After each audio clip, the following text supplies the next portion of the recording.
नमस्कार दोस्तों, मैं उत्सव कुमार आप सभी का आपकी अपनी यूट्यूब चैनल उत्सव मैथ्स में स्वागत करता हूं। आज की वीडियो में मैं फिर से आप सभी स्टूडेंट के लिए एसएससी सीजीएल के मोस्ट इम्पॉर्टेंट फेवरेट क्वेश्चंस को लेकर आया हूं, जो आपके एग्जामिनेशन के लिए बेहद ही इंपॉर्टेंट है।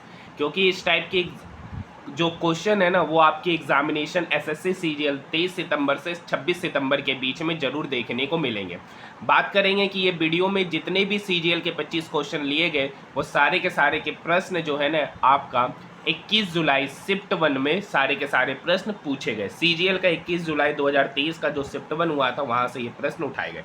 आज हमारा पीवाईक्यू सीरीज का आज हमारा 15वां क्लास है। जो अभी तक इन सारे वीडियो को नहीं देखे तो प्लेलिस्ट बना दिया गया, आप उन सारे प्रश्नों को देख सकते हैं। और बात करेंगे, ये वीडियो एमटीएस के लिए भी बेहद ही इंपॉर्टेंट है, और जो रेलवे की तैयारी कर रहे हैं उनके लिए भी ये वीडियो बेहद ही इंपॉर्टेंट है, क्योंकि आपके एग्जामिनेशन में जो मैथ के क्वेश्चन रहते वो लगभग सेम ही रहते। पहला क्वेश्चन आपके स्क्रीन के ऊपर नजर आ रहा है। अगर आपको इसका पीडीएफ चाहिए तो आप हमारे टेलीग्राम ग्रुप से जुड़ सकते हैं।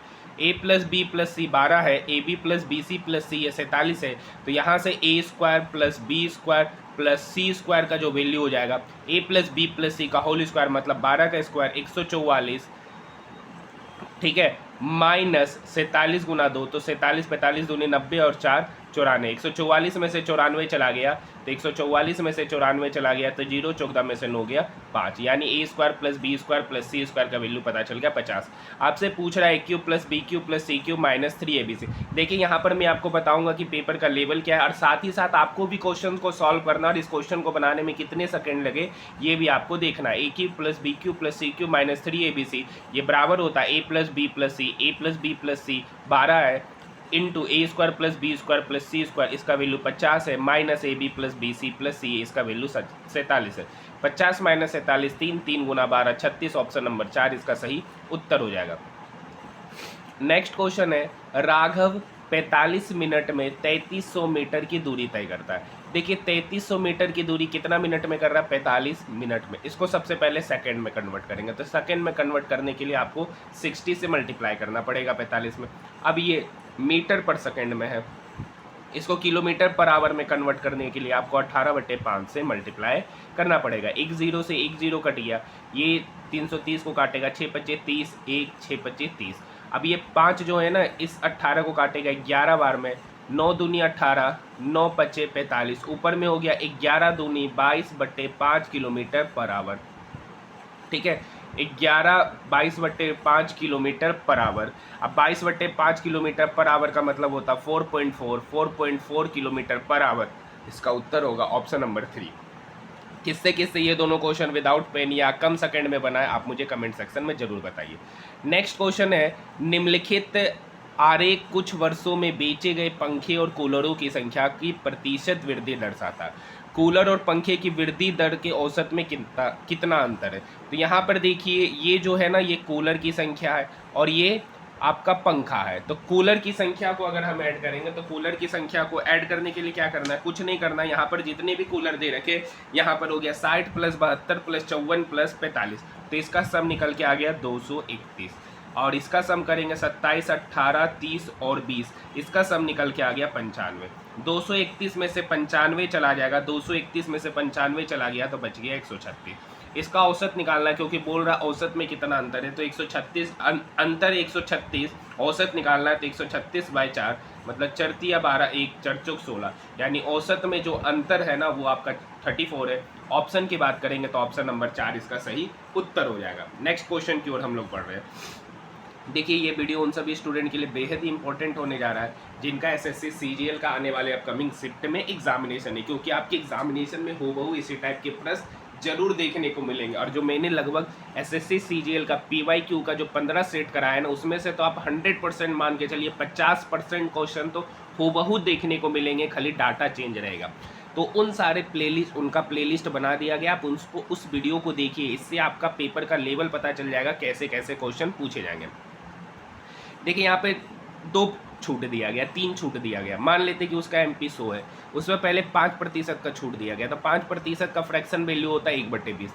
छूट दिया मतलब बेचा कितने में, 19/20 में। 10% का फ्रैक्शन वैल्यू होता है 1/10, और 10 में एक छूट दिया तो बेचा कितने में, 9/10। अब p% का छूट दिया मतलब 100 माइनस p/100। अब देखिए 31.6% का एकल छूट दिया, मतलब 100 का सामान को 31.6% के छूट पर दिया, तो बेचा कितने पर? 68.4% पे। अब यहाँ से 100 कट जाएगा। अब ये 19 है ना, इस 684 को काटेगा। 19 दूनी 19 का 19, 19 दूनी 38, 19 तिया 57, 11 19 छक, ठीक है, 3.6 बार में काटा। अब ये 9 है ना, 3.6 को काटेगा 0.4 बार में। अब देखिए नीचे बचा 20 इंटू 10 आपका 200 होता है। ये 200 जब आपका 0.4 के साथ मल्टीप्लाई होगा तो 0.4 इंटू 200 आपका हो गया 80। अब यहाँ से 100 माइनस पी का वैल्यू है 80, तो यहाँ से पी कितना पता चलेगा? पी पता चल गया 100 माइनस 80 मतलब 20%, यानी पी का वैल्यू पूछ रहा है, पी क्या है? तो इसका सही उत्तर ऑप्शन नंबर 3 हो जाएगा। नेक्स्ट क्वेश्चन का कौन कौन जवाब देगा? क्वेश्चन नंबर 5 बेहद ही आसान क्वेश्चन है। एक श्रमिक 12 दिन में कार्य करके 3/5 भाग पूरा करता है। देखिए एक श्रमिक है ना, 3/5 भाग को, एक काम का 3/5 भाग को 12 दिन में करता है। तो एक काम कितने दिन में किया होगा? तो एक काम किया होगा 12 गुना 5, पहले ये 3 इसको काटेगा 4 बार में, और ये 5 4 दिन से मल्टीप्लाई होके, यानी एक काम वो कितने दिन में कर रहा है? 20 दिन में कर रहा है। एक काम कितने दिन में किया? 20 दिन में। अब पूछ रहा है ये 20 दिन में वह कार्य का 3/4 भाग कितने दिन में पूरा करेगा? तो 3/4 भाग, तो ये 4 इस 20 को काटेगा 5 बार में, 5 गुना 3 मतलब 15, यानी उस कार्य का 3/4 भाग को वो 15 दिन में पूरा करेगा। इसका सही उत्तर ऑप्शन नंबर 2 हो जाएगा। नेक्स्ट क्वेश्चन का जवाब कौन कौन देगा? क्वेश्चन नंबर 6 क्या रखा है कि x प्लस वाई का वैल्यू 7 है, एक्स वाई का वैल्यू 19 है, तो X square plus Y square पूछ रहा है। आपको एक फॉर्मूला पता होगा कि x प्लस वाई का होल स्क्वायर ये बराबर होता है X square plus Y square plus 2xy। ऐसे आप ओरली भी जा सकते थे, 7 का स्क्वायर करते 49, 49 में से 19 जाता और उसको फिर घटा देते। तो यहाँ पर x प्लस वाई का वैल्यू 7 है, 7 का स्क्वायर करेंगे 49। आपसे X square plus Y square आपसे पूछ रहा है। एक्स वाई का वैल्यू 19 हो गया, तो 19 गुना 2 कितना हो गया? 38। अब ये 38 इक्वल के उधर जाके माइनस होगा, तो X square plus Y square हो गया 49 माइनस 38, तो 49 माइनस 38 11। इसका सही उत्तर ऑप्शन नंबर फर्स्ट होगा। इस क्वेश्चन को आप ऑरली भी जा सकते थे, ठीक है। नेक्स्ट क्वेश्चन नंबर 7 क्या कह रखा है? ये एक अच्छा क्वेश्चन है, पढ़िए। ए ने एक वस्तु बी को 25% लाभ पर बेचा, तो ये 100 में खरीदा, 25% लाभ पर बेचा मतलब 125 में बेचा। बी ने एक निश्चित लाभ अर्जित करते हुए इसे सी को बेच दिया। देखिए सी को कितना में बेचा ये पता नहीं है। यदि सी का क्रय मूल्य ए के क्रय मूल्य से 30% अधिक है, सी का क्रय मूल्य जो है ना ए के क्रय मूल्य से कितना प्रतिशत अधिक है? 30%, यानी ए जो है ना 100 में खरीदा, तो सी कितना में खरीद रहा होगा? 30% अधिक में मतलब 130 में। तो पूछ रहा है बी द्वारा अर्जित लाभ, तो बी किसको बेच रहा है? बी बेच रहा है सी को। अब बी 125 में खरीदा, अब बेच कितने दिया? 130 में, तो कितने का प्रॉफिट हुआ? 5 का। प्रॉफिट होगा किसमें? 125 पे, तो 100 पर कितना? तो 100 पर कितना? ये 5 125 को काटेगा 25 बार में, ये 25 100 को काटेगा 4 बार में, यानी यहाँ पर जो ओवरऑल प्रॉफिट हो रहा है बी को बेचने पर, तो ओवरऑल प्रॉफिट होगा 4%, ऑप्शन नंबर 1। यानी बी अगर सी को बेच रहा है तो उसको 4% का प्रॉफिट हो रहा है। नेक्स्ट क्वेश्चन नंबर 7 किससे बना था? क्वेश्चन नंबर 8 काफ़ी खूबसूरत क्वेश्चन है और वेरी इंपॉर्टेंट क्वेश्चन है, पढ़िए। आनंद जो है ना 5 घंटे के पहले अंतराल में 50 किलोमीटर पर आवर की चाल से जाता है, यानी 50 किलोमीटर पर आवर की चाल से अगर वो 5 घंटा चलता है तो कितना दूरी तय किया? 250 किलोमीटर। कितना दूरी तय किया गया? 250 किलोमीटर। ये है पहला इंटरवल, ठीक है। दूसरे अंतराल में उसने चाल 20% की वृद्धि की। अच्छा देखिए 50 किलोमीटर पर आवर की चाल से जा रहा है, 20% का वृद्धि किया, तब उसका चाल कितना हो जाएगा? 60 किलोमीटर पर आवर। कितना हो गया? 60 किलोमीटर पर आवर, यानी 50 किलोमीटर का 120% निकालेगा तो 60 किलोमीटर पर आवर, जिसके कारण उसने पहले अंतराल की तुलना में 20% अधिक दूरी तय की। पहले 250 किलोमीटर की दूरी तय करा, अब 20% अधिक दूरी तय करा, मतलब 120% दूरी तय करा। तो 250 का 120% का बात करेंगे तो 300 किलोमीटर हो गया। मतलब जब वो 60 किलोमीटर पर आवर की स्पीड से जाता है तो 300 किलोमीटर की दूरी तय किया, तो उसको समय कितना लगा? तो देखिए 300 kilometre divided by 60 kilometre per hour, तो यहाँ भी उसको जो समय लग रहा 5 घंटा, ठीक है। आप तीसरा इंटरवल की बात करेंगे। अब वह तीसरे अंतराल को पहले 2 अंतराल की औसत चाल से, पहले यहाँ 50 किलोमीटर की चाल से गया, फिर 60 किलोमीटर की चाल से गया, तो इस दोनों का औसत क्या होगा, तो 60 और 50 110 का आधा करेंगे तो 55 किलोमीटर पर आवर, यानी उसकी औसत चाल हो गई उस दोनों का 55 किलोमीटर पर आवर। अब दूसरे अंतराल की तुलना में 10% अधिक दूरी तय किया। अब यहाँ पर देखिए दूसरे अंतराल में वो कितना किलोमीटर की दूरी तय कर रहा है, 300 किलोमीटर, और तीसरा अंतराल में उससे 10% अधिक दूरी तय कर रहा है, तो 300 का 10% अधिक मतलब 330 किलोमीटर की दूरी तय किया। तो यहाँ पर समय कितना ले रहा है, तो 330 डिवाइडेड बाय 55, तो यहाँ पर समय लिया 6 घंटे का, यहाँ पर समय लिया 6 घंटे का, ठीक है। तो यहाँ भी समय पता चल गया। पूछ रहा है तीनों अंतराल को पूरा करने में उसने कितना समय लिया, तो यहाँ पर देखिए 5 घंटे का समय, यहाँ पर 5 घंटे का समय और यहाँ 6 घंटे का समय, तो 5 + 5 10, 10 + 6 16, यानी इसका सही उत्तर ऑप्शन नंबर फर्स्ट हो जाएगा। किस किस से ये क्वेश्चन बना है आप मुझे कमेंट सेक्शन में जरूर जवाब दीजिएगा कि क्वेश्चन नंबर 8 का सॉल्यूशन किससे हुआ है और किस तरीके से आपने इस कैलकुलेशन को किया है।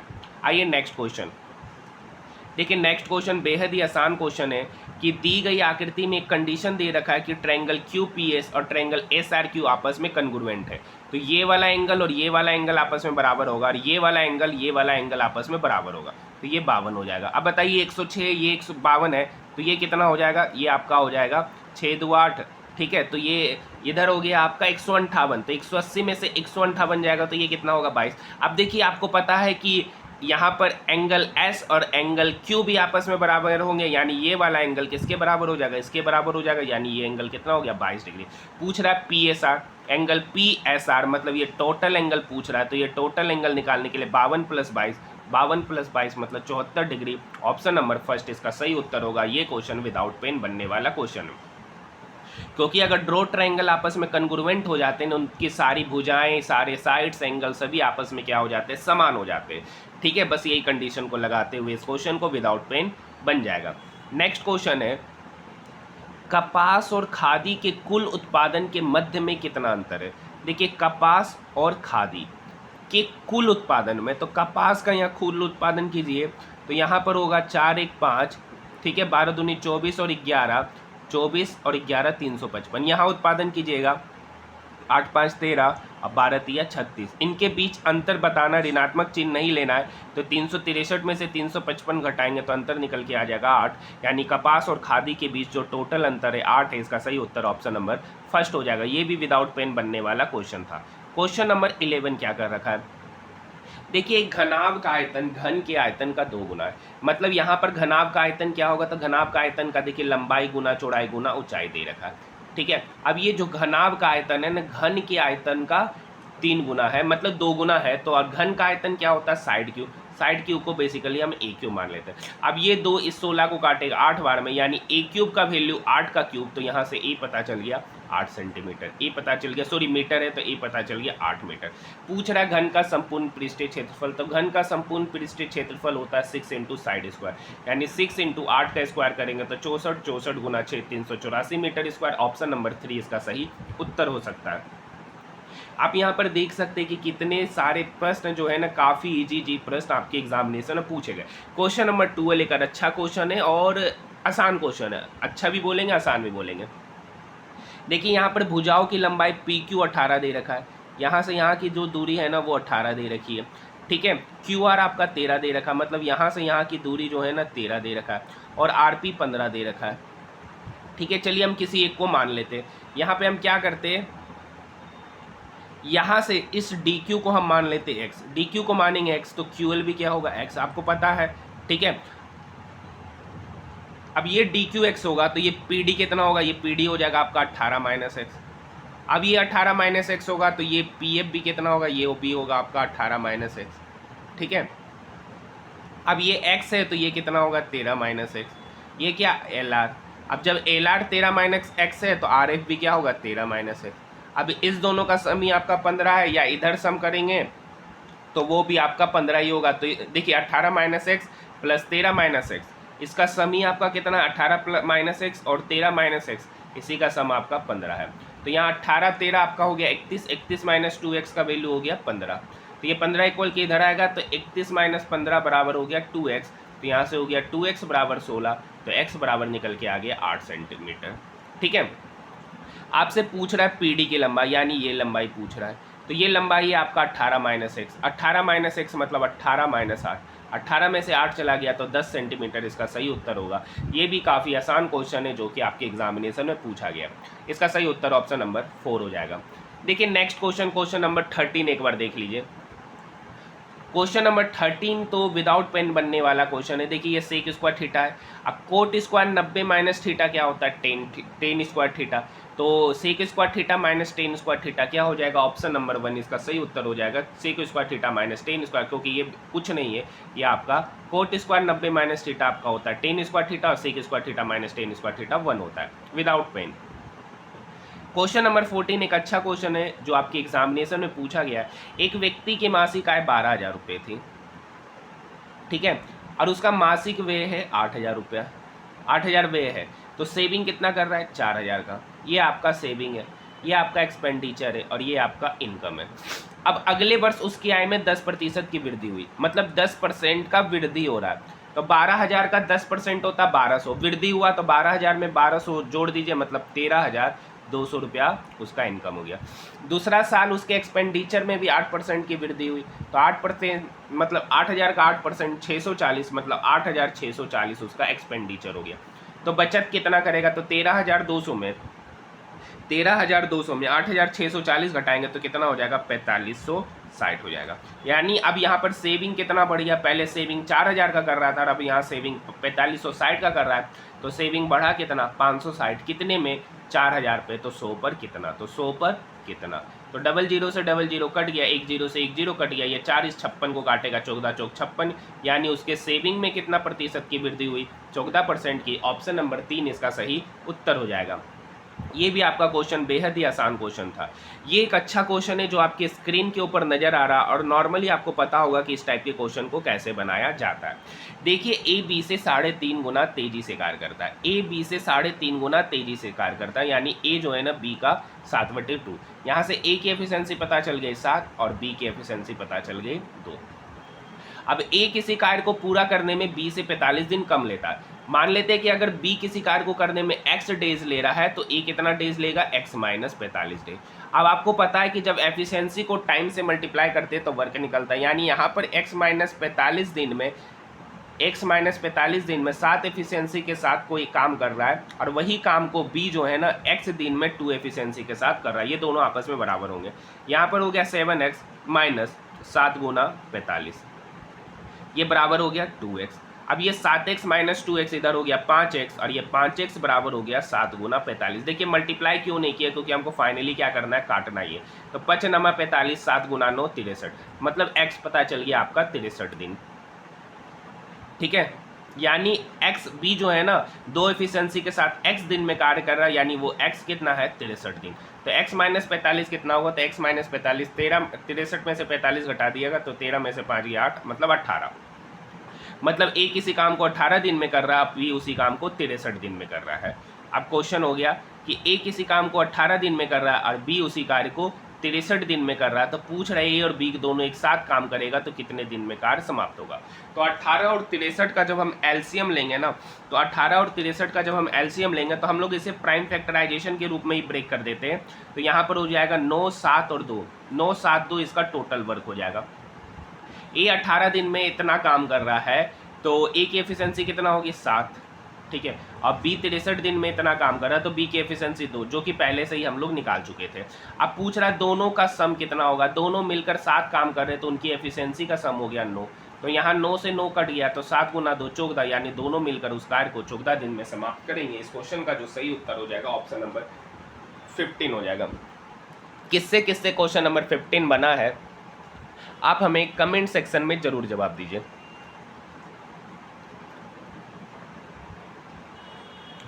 देखिए बेहद ही आसान क्वेश्चन है। ये वाला sec square theta minus tan square theta बराबर 1, ये सही है। अब यहाँ पे लिख रखा है कोस स्क्वायर थीटा माइनस सोन स्क्वायर थीटा बराबर 1, ये गलत होता है। सही क्या होता है, cos square theta plus sine square theta. तो इसका सही उत्तर होगा, पूछ रहा कौन गलत है, तो ऑप्शन नंबर 2 ऑप्शन ही गलत है। देखिए ये क्वेश्चन क्या है, ये आपको फॉर्मूला पता ही है, ठीक है, दी गई आकृति में एक वृत्त का व्यास AB और जीवा CD P पर मिलते हैं। PT T पर वृत्त की स्पर्श रेखा यदि CD 8 है, PD 10 है, PB 8 है तो AB का मान पूछ रहा है। तो यहाँ से PD इंटू PC ये बराबर होगा, इस पॉइंट का नाम है B, PV इंटू PA के। बस वैल्यू पुट कर दीजिए। यहाँ पर PD कितना दे रखा है, तो PD आपका दे रखा है 10।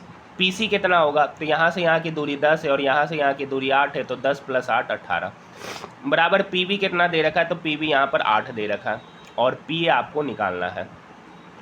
ठीक है, तो बस कुछ नहीं करना, यहाँ पे काटेंगे तो ये 2 चौक 8, ये 9 बार में काटा, ये 2 दूनी 4, ये 5 बार में काटेगा। तो यहाँ से PA जो हो गया ना 9 × 5 45, 45 डिवाइडेड बाई 2, 45 डिवाइडेड बाई 2 मतलब 22.5, यानी यहाँ से यहाँ की जो दूरी है ना वो 22.5 है। आपसे ये नहीं पूछ रखा, आपसे पूछ रखा AB क्या होगा, मतलब AB जो कि आपका डायमीटर है।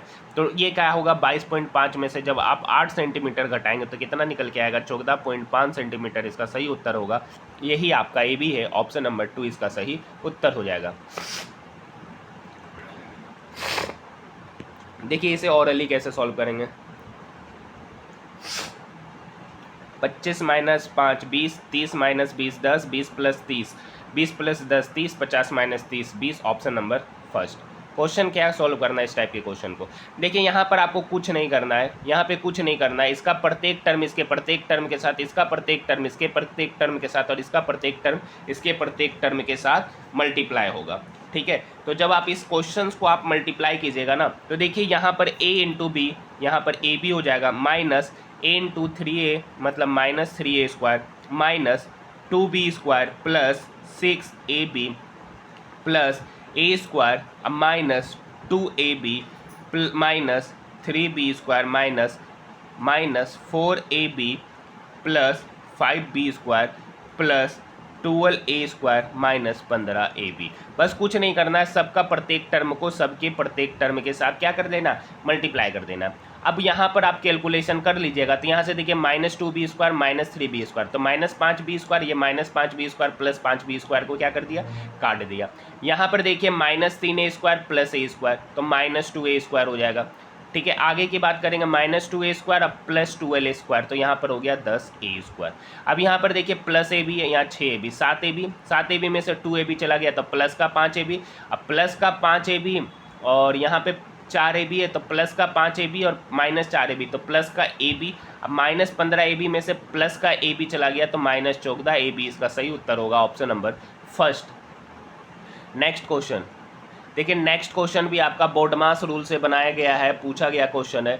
इस क्वेश्चन को भी हम लोग विदाउट पेन सॉल्व करेंगे। तो देखिए ये 7 में से 7 खत्म, यहाँ -9 -9 माइनस ऑफ -9 +9, 9 + 5 14, 8 - 14 -6, अब माइनस ऑफ माइनस +6, तो इधर हो गया 3 + 6।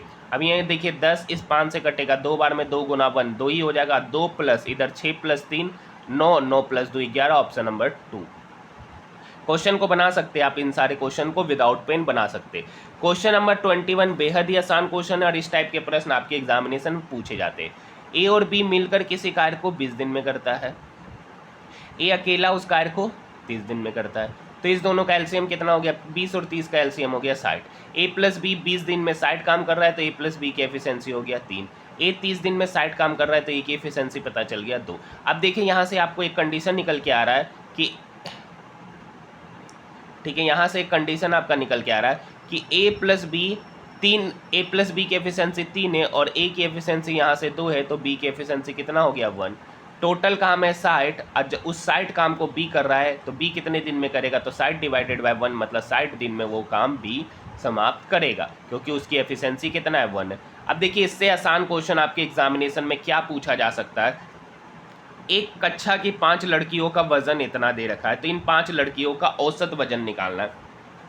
तो कुछ नहीं करना, सबको ऐड कर दीजिए, 49 + 42 + 61 + 55 + 58, जब सबको ऐड करेंगे तो कितना निकल के आएगा 265 निकल के आएगा। अब इनका औसत वजन निकालना है तो जितनी लड़कियां उनसे डिवाइड कर दीजिए, तो 5 लड़कियां तो 265 डिवाइडेड बाय 5, 25 25 5 15, तो इसका सही उत्तर होगा, इनका जो औसत वजन होगा 53, ऑप्शन नंबर 2। इससे आसान क्वेश्चन आपके एग्जामिनेशन में नहीं पूछा जा सकता। ये एक अच्छा क्वेश्चन जो कि आपके एग्जामिनेशन में देखने को मिल रहा है। क्वेश्चन है, अनुज और अनूप को अपनी अपनी कारों में आसानी से बी तक यात्रा करना है, अनु 70 किलोमीटर पर आवर की चाल से कार चला रहा है और प्रत्येक 10 मिनट के 3 पड़ाव पर रुक रहा है, जबकि अनूप 80 किलोमीटर पर आवर की चाल से कार चला रहा है और प्रत्येक 15 मिनट के 4 पड़ाव लेता है। यदि अनुज को स्थान 20 तक पहुंचने में 8.5 घंटा लग रहा है। अब देखिए अनुज कितना किलोमीटर की स्पीड से जा रहा है, 70 किलोमीटर पर आवर की स्पीड से जा रहा है, ठीक है, और वो 8.5 घंटे का समय ले रहा है। लेकिन वो 8.5 घंटे का समय इसलिए ले रहा है क्योंकि उसने 3 हॉल्ट लिया। अब प्रत्येक हॉल्ट पर 10 मिनट रुका, तो 3 हॉल्ट पर वो टोटल कितना रुक रहा होगा, 30 मिनट। अब बताइए टोटल समय लगा उसको पहुंचने में 8.5 घंटा, उसमें से 30 मिनट मतलब आधा घंटा वो रुक कर बर्बाद किया। तो एक्चुअली में वो लगातार चला कितना घंटा, तो 8 घंटा। एक्चुअली में वो लगातार चला कितना, क्योंकि ये 8.5 घंटा में उसका रुका हुआ समय भी शामिल है और वो टोटल रुक कितना रहा, आधा घंटा। तो 8.5 घंटा में से आधा घंटा घटा देंगे तो 8 घंटा, मतलब ये 8 घंटा पूरा का पूरा अनुज क्या हुआ है, चला है। किस स्पीड से चल रहा है, तो 70 किलोमीटर पर आवर की स्पीड से चल रहा है। तो टोटल डिस्टेंस कितना कवर किया, तो 70 गुना 8 मतलब 560 किलोमीटर का डिस्टेंस कवर अप किया। अब इस 560 किलोमीटर पर आवर के डिस्टेंस को वो 80 किलोमीटर पर आवर की स्पीड से गया। कितना स्पीड से गया, 80 किलोमीटर पर आवर की स्पीड से। तो यहाँ टाइम कितना लगा, तो यहाँ इसको एक्चुअली में टाइम लगना चाहिए 8×7=56 मतलब 7 घंटे का एक्चुअली में समय रखना चाहिए, जब वो रुकता नहीं है। लेकिन वो क्या करा, वो भी कम नहीं है, वो भी 4 पड़ाव पर रुक रहा है और एक पड़ाव पर वो कितना समय ले रहा है, 15 मिनट का। तो 4 पड़ाव पर वो कितना समय लिया होगा, 60 मिनट का। तो 60 मिनट मतलब 1 घंटा। अब देखिए अगर वो बिना रुके जाता है तो 7 घंटे में कवर अप करता है और रुक कर जाता है तो 1 घंटा एक्स्ट्रा समय लगेगा। तो पूछ रहा है कि अनूप को स्थान बी तक पहुंचने में कितना समय लगा। अगर बिना रुके जा रहा है तो 7 घंटा और एक्स्ट्रा कितना समय लग रहा है, रुक के 4 बार गया तो 1 घंटा। तो 7 + 1 8 घंटा। ऑप्शन नंबर फर्स्ट इसका सही उत्तर होगा। ये क्वेश्चन समझ में आया। किससे किससे क्वेश्चन नंबर 23 बनाए जरूर बताइएगा। यहाँ पर दे रखा है इस टाइप के क्वेश्चन मैंने बहुत कराए। यदि sec a + tan a का वैल्यू 3 है तो यहाँ से sec a - tan a का जो वैल्यू होगा 1/3 होगा। और यहाँ से एक कंडीशन तो दे ही रखा है कि sec a + tan a कितना है, ये आपका 3। कुछ नहीं करना, sec a निकालना है। तो sec a निकालने के लिए क्या करना पड़ेगा, 3 + 1/3/2। तो 3 + 3 3 × 9 और 1 10 10/3 को 2 से डिवाइड कर दीजिए। तो ये इसको काटेगा 5 बार में। तो यहाँ से sec a पता चल गया 5/3। अब sec a और cos a में कैसा रिलेशन होता है, इनवर्स। अगर sec a 5/3 है तो cos a आपका 3/5 होगा। इस क्वेश्चन का सही उत्तर ऑप्शन नंबर टी होगा। और इस क्वेश्चन को मैं 50 बार बता चुका हूँ। मैं इस क्वेश्चन को आपको 50 बार बता चुका हूँ। आप समझ सकते हैं कि आपकी एग्जामिनेशन में कितना पूछे जाने वाला क्वेश्चन है। खाली ये sec a और tan a के साथ नहीं पूछा जाता, cosec a और cot a के साथ भी पूछा जाता है। देखिए 6400 रुपये की राशि है, ठीक है। 3 वर्षों में किस रेट की दर से 8320 रुपया हो जाएगा, तो ये अमाउंट हो गया। तो अमाउंट में जब आप SI को घटाइएगा, जब आप 8320 में 6400 को घटाइएगा तो निकल के आएगा 1920। अब डिवाइडेड बाय 100 होता है फॉर्मूला में, 00 से 00 कट गया। ये 64 1920 में काटेगा तो 4 12 30 बार में काटेगा। ये 3 इस 10 को 30 को काटेगा 10 बार में, यानी यहाँ से रेट ऑफ इंटरेस्ट पता चल गया 10%। अब इसी रेट ऑफ इंटरेस्ट से 7200 रुपये की राशि को 5 साल में 10% की दर से लगाया गया। तो यहाँ से SI कितना निकलेगा, तो ये 5 10 से 5 × 10 50 50 इस 100 को काटेगा 2 बार में। ये 2 इस 7200 को काटा 3600 बार में, मतलब ये कट गया। मतलब ब्याज कितना दे रहा है, 7200 रुपये की राशि को 5 वर्ष के लिए 10% की दर से लेता है तो ब्याज चुकाता है 3600 रुपया। लेकिन यहाँ ये नहीं पूछ रहा राशि कितनी हो जाएगी, तो राशि 7200 था और 3600 ब्याज हो गया, मतलब अमाउंट कितना हो गया, तो अमाउंट यहाँ पर 10,800। इसका सही उत्तर ऑप्शन नंबर फर्स्ट हो गया। अब हम बात करते हैं इसमें मैथ का पेपर का लेवल कैसा रहा। तो यहाँ पर देखिए कुछ इजी कैटेगरी के क्वेश्चन थे, तो यहाँ पर हम बात करेंगे इजी कैटेगरी के लगभग 21 से 22 क्वेश्चन देखने को मिले और मॉडरेट क्वेश्चन जो आपके देखने को मिले वो आपके 3 से 4 क्वेश्चन आपके मॉडरेट देखने को मिले हैं। और ये पूरा का पूरा जो पेपर है ना, वो पूरा का पूरा पेपर आपका इजी लेवल का पेपर है, क्योंकि मॉडरेट लेवल के क्वेश्चन मात्र 2 पूछे गए थे।